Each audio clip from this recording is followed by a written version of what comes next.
Hey, what's up, YouTube? This is EV Comics, and welcome to another indie comic review. Today, I'm going to be looking at King of Justice. Now, King of Justice, made by XP Comics, aka Andrew Rowland.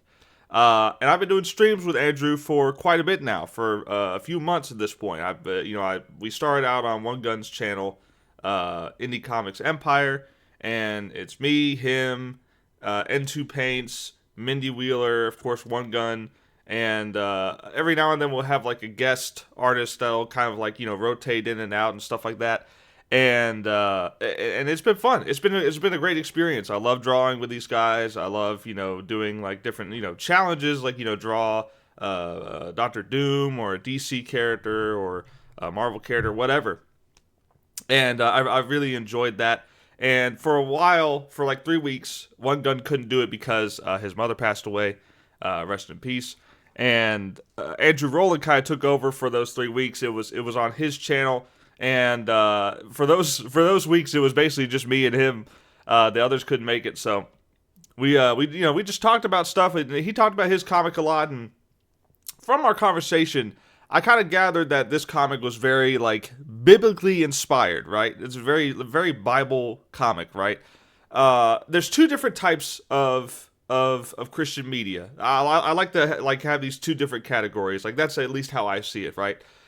There's the category of Christian media that's like it's intentionally Christian, right? It's intentionally like very obviously so. Think of something like the David movie that just came out, the musical, which by the way I've heard was really good. I haven't seen it yet, but I've heard it was very good. I watched the scene with Goliath, and yeah, that's pretty awesome. And I'll actually come back to that in this review, believe it or not. But the idea with those types of media is like, God's Not Dead, the movie. Actually, I think there's 3 movies now, but I only watched the first one. Veggie Tales, you know what I mean? Like stuff that's very overtly Christian. That's openly talking about like the Bible and God and all these characters in the Bible and everything like that. And then there's the kind of more subtle Christian media. And, as far as like, examples of this, I think of Narnia, right? Narnia, at least the movie, I haven't read the books. Cringe, I know, but I haven't read the books. I just watched the movie. Fantastic movie, by the way. I just rewatched it recently for its 20th anniversary. I'm old! But anyway, Narnia is essentially the story of the Bible, especially with Aslan being kind of a stand-in for Jesus, right? And the only, I guess, direct reference to the Bible in that movie is the fact that the kids, the brothers and sisters, are called sons of Adam, daughters of Eve. But that's it. I mean, there's no other direct reference to the Bible in there that I can remember off the top of my head. Now, I might be wrong, but I'm pretty sure that's the case. And that type of media I prefer because it's the most widely approachable. Narnia was as huge of a hit as it was because it wasn't just trying to make something for Christians. It was making something for everyone. And because of that, anyone who watched it, whether they realized it or not, just learned some Bible lessons. You know what I mean? And that, I think that's like the best approach for Christian media is to try and meet I guess not the general audience. Try and meet the general audience, you know what I mean? And I think that works. I think that really works. And King of Justice kind of does that. There's like, it's sort of like in between where like the biblical references are so on the nose that it's like, it's not quite subtle. I wouldn't call it a subtle reference to the Bible or anything like that. But it doesn't necessarily directly like is talking about like things in the Bible necessarily.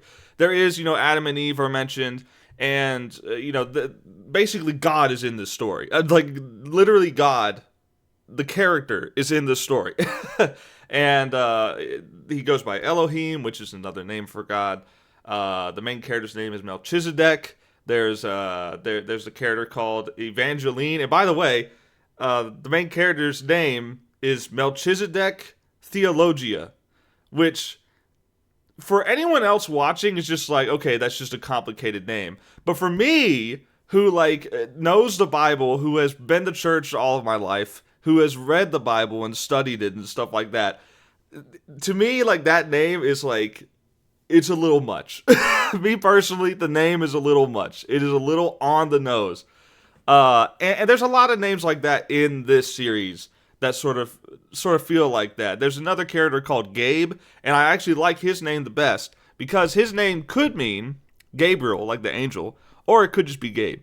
That one I think is a lot more subtle and a lot more, just a lot less for me. Like, I don't know. It just, I think it's a little on the nose a lot of the times. And I think Gabe is a little more subtle with it, right? Now, maybe I feel this way because I've done something similar in the past. Before I started working on Little Miss Steele, I had like a hybrid novel thing called Demonico. Longtime viewers of this channel know what I'm talking about, but for people who have just kind of come around recently from like Comicsgate or whatever, I had this series called Demonico, which was very much a Christian series in disguise. You know, like I tried to make it a little bit subtle, but all of the names of major characters are based on Bible characters. It's just that the names aren't necessarily like super long or complex or that odd to hear, right? The most odd to hear name is probably Ruth, which is the Exorcist girl, one of the main characters. Ruth isn't a common girl's name today. If you hear Ruth, you're thinking of an old woman. But besides that, I mean, everyone like, Simon, Peter, Sam, which is short for Samson, Delilah, Saul, like all these characters' names are not necessarily like that uncommon to where people would be like, oh, these are all Bible names. If you know the Bible, you know that. And that's kind of the same thing with King of Justice here, except the names are a little more on the nose, a little more like extravagant, like Melchizedek, which they just call him Mel for short. Even Andrew Rowland just calls him Mel because I don't even think he wants to say Melchizedek every single time he talks about this character. But let's actually talk about the comic, right? So I've talked about the names of the characters and stuff like that. I'll show you a little bit of art. I'm not going to show you all of it because I do want you to check this out yourself. Very manga-like. Very, very manga-like. But unlike my review I made of, what's it called? Kakashi Murder Dolls. I feel like this one still has its own kind of soul to it, right? Of course, it is very inspired by manga. But if you look at the eyes of the characters, the eyes do have like sort of a unique look to them. You know what I mean? Like there is a sort of uniqueness to this, despite the fact that it is heavily inspired by manga, right? And I do like this. The world building that's set up here is really good. I think everything, it is delivered in like an, sort of an exposition dump at the beginning of the story.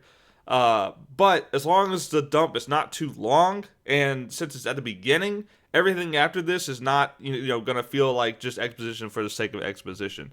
And I think it does a pretty good job of just doing a brief introduction to the world. There's multiple Earths, right? There's multiple of them. There's Adam and Eve mentioned, which is a more direct reference to the Bible. There's in this futuristic setting, there's also dinosaurs, which I think is cool. I think that's a fun idea. And the people who have superpowers, the superheroes and villains of this universe, all have superpowers because angels made babies with humans. Now, going back to David, the musical, Goliath, you notice in the movie he has 6 fingers.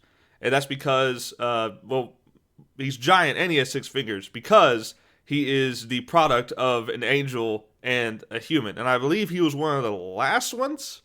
I may be wrong, but he might be one of the last giants in that time.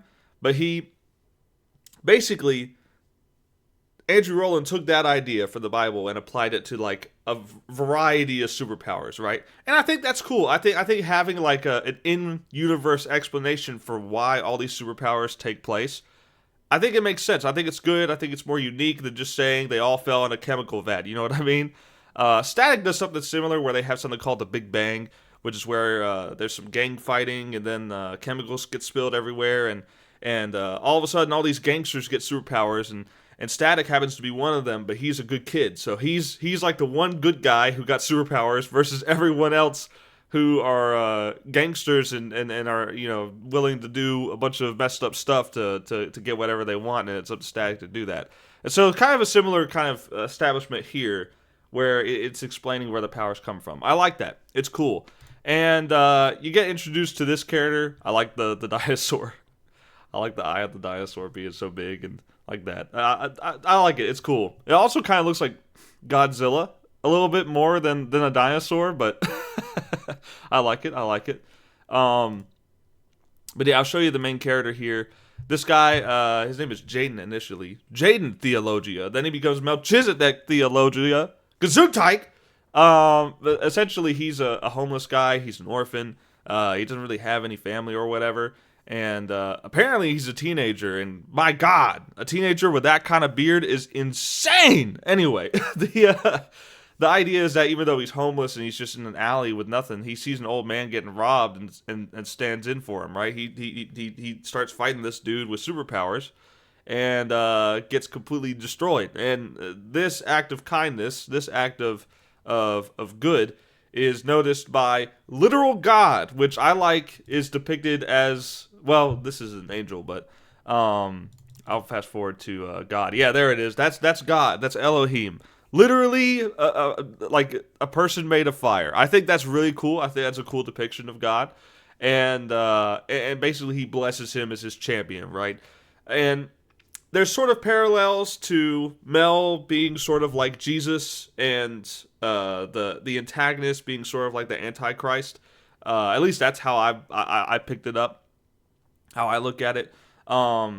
He sends Mel into like the water and baptism sort of thing. He comes out of it, his hair's now white, Dragon Ball Z style, and now he's got these superpowers, right? And the superpowers basically revolves around fire, but that fire can do multiple things, including heal injuries, which I think is pretty cool, using fire as a healing factor. You don't usually see that.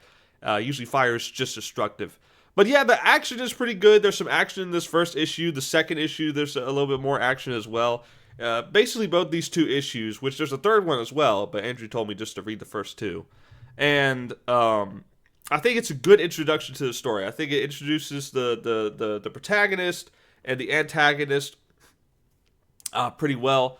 Admittedly, there's not a whole lot of depth to the main character yet. Like there's not a whole lot of complications yet. He meets some characters that are nice to him, and he himself is a nice person and helping out people and stuff like that. So he starts off from a point of goodness already. So there's I do wonder if there's going to be like room for him to grow as a person, because it seems like he's already kind of there, right? Not necessarily that he's perfect, but that he's already like morally he's proven himself. So what else is there to do? I'm assuming there's going to be at some point he might be tempted to use his powers for something other than good, but at this point I kind of doubt that he would even choose that, because he's been depicted as an extremely kind and selfless person. So that's kind of my thoughts on the character. There's nothing too deep about him, nothing too incredibly interesting, but I do like the setup of him being chosen by literally God. And speaking of God, Elohim basically it appears in multiple times in the story. He talks to multiple people in the story, including the antagonist, and that's a lot more of a direct role for God to play in the story. He also kind of just talks normally. I'm just sort of conditioned to imagine God speaking in these and thous and stuff like that, and he has the voice of Optimus Prime. But yeah, I mean, like that, he just sort of speaks normally, and that kind of threw me off a little bit. But that's just me personally. Nothing negative about the story necessarily. But yeah, that's essentially. I don't want to go too much more into spoilers or anything like that. The action's good. I like the artwork. I like the art style. I like the world building. The setup is really good. It's a solid comic, and you know what? It's on Global Comics. You can check it out. It's really accessible, really easy for you to check out. You can get the PDFs for $3 each. I think is it $3 or $2? Let me check. Let me go back to King of Justice here. $2. $2 for the PDFs. I mean, you can't beat that. So yeah, if you've got a road trip coming up, you don't want to use all of your phone data, download these PDFs on your phone and just open them and read them while you're on your trip, right? It really is pretty simple. and it's only $4 for the first two, $6 for all three of them. I mean, that's a pretty good deal. I think that's a pretty solid deal. So yeah, I would definitely say check this out. It's a fun comic. It's a good start to everything, and I like it. I like it a lot. If you are a Christian, you will pick up every single biblical analogy in this book. It is very obvious. It's very overt. If you're not, you probably won't get it. And I can't speak for that because I don't come from that perspective. So I would be very interested to hear what someone with like no knowledge of the Bible, other than like the name Jesus, I would be very interested to hear what someone from that background would think about this comic, because I'm assuming that all the stuff would just go over their head for the most part. And how would they experience this comic without the knowledge of the Bible, right? I also like the covers. The covers have sort of like a uniform sort of look to them, where you've got the logo, the square of a background, and the characters kind of in front of it. I like the look of it. It's very organized. It looks really cool. Like if you put them all like beside each other, I think it would look cool. So, with all that being said, that's basically all I got to say. It's kind of a shorter review, but I mean, there's not really too much for me to say other than what I've already done. So I'm trying to get more concise with my reviews. I'm trying not to ramble as much because I tend to ramble and make reviews go on longer than they need to, like 25 minutes plus. So this one ended up being shorter just because I feel like I've already said everything I needed to say. It's a good comic. It's a good start. And it's, like I said, very accessible. So check it out. Thanks so much for watching. Check out my own comic. Check out Little Miss Steel on Indie Crowdfund. Link will be in the description. Get your own copy of Volume 1 in one of 3 covers. Limited access to covers A and C. And you've only got 11 more days to get it. So make sure you get it. But until next time, peace out.